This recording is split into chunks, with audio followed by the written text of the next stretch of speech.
Imagine a world where all the knowledge of the world is already online and accessible in ways that are currently not possible. Learning should focus the attention at the student. Anything that gets developed in terms of a tool should be getting the student involved in project-based learning. Technology can do a great deal to unlock the mystery of learning.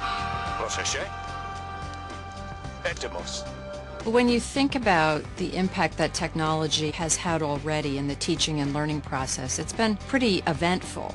But what we want to do is to take that and quantum leap it. Select all, center, bold.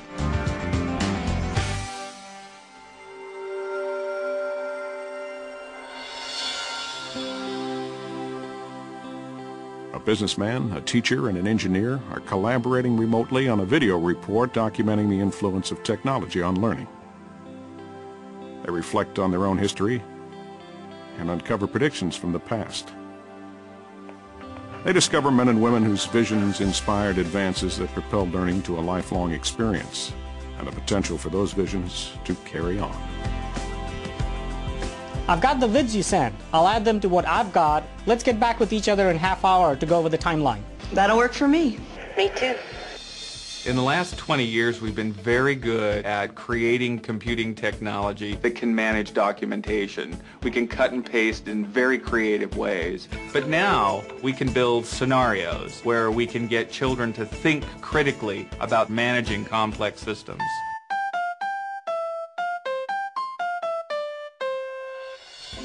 One of the most important dimensions of moving testing beyond where it is now is to move it out of this passive model into something that's much more engaging, much more forceful, and ultimately something that will help us to understand better the capabilities of the students that we're testing.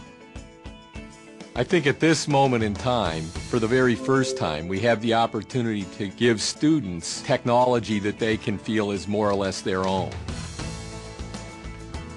The combination of cost, form factor, and improved human interface technologies puts us at a moment in time in addressing the student that we've never had before.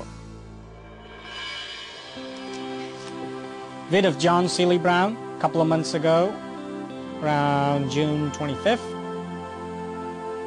I think as we look forward, we're seeing that this notion of literacy has to be dramatically expanded. There are three forms of literacy that all come together. Screen literacy, having to do with cinematic language, then couple that with the notion of interactivity. A third kind of screen literacy is how do you navigate on the screen through the infinite sea of information? How do you censor where to go? How do you feel comfortable in terms of finding your way through this very complex informational space? I've got a couple vids to add. I'll put them in now rather than sending them to you. Great. There's a power in virtual interaction, virtual learning, because it is seamless. It allows the individual to move effortlessly on to the next level of understanding. And the computer can interact in a way that the individual not only is steered, but is reinforced.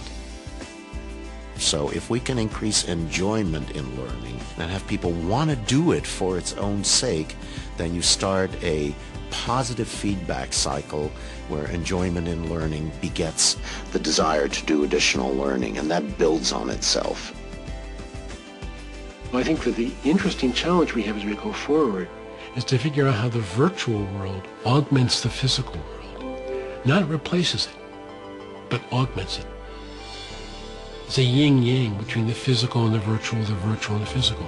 If we can understand that yin-yang relationship, I think we'll understand how to build incredibly powerful learning environments in the future. Talent is the key and education is the foundation.